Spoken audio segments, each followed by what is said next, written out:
Everyone knows that getting rid of the deficit will require some tough decisions. And that includes cutting back on billions of dollars in programs that a lot of people care about. But what should be easy is getting rid of the pointless waste and stupid spending that doesn't benefit anybody. Waste we should be getting rid of even if we didn't have a deficit. Sure, some of these cuts aren't that big, but no amount of waste is acceptable. Not when it's your money. Not at a time when so many Americans are already cutting back. Just as families are living within their means, government should too.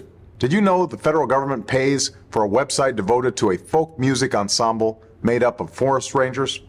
They're called the Fiddlin' Foresters.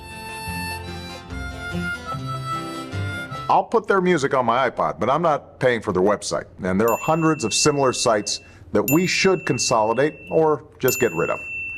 By the way, you're not only paying for websites no one needs, you're paying for thousands of buildings all across the country no one uses. For the last decade, the government's owned a massive and completely empty warehouse in the middle of Brooklyn, for example.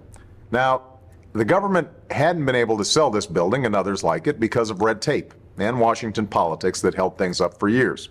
But we're finally cutting through all that and plan to get rid of these buildings in the months ahead. We need to step up our game. We need to go after every dime. We need to make government work for you.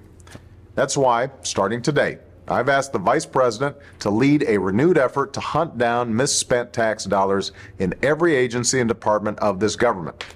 We're calling it the Campaign to Cut Waste, and I know Joe's the right man to lead it, because nobody messes with Joe. There's a new standard by which the government is going to function from this point on.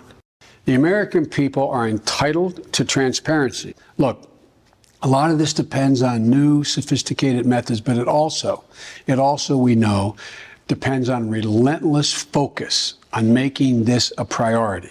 Focus that can't be delegated. We're holding ourselves accountable, and we're deeply committed and focused on making government function better.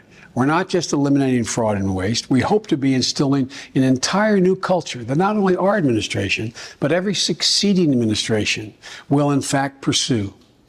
We're going to give you the government you expect and deserve.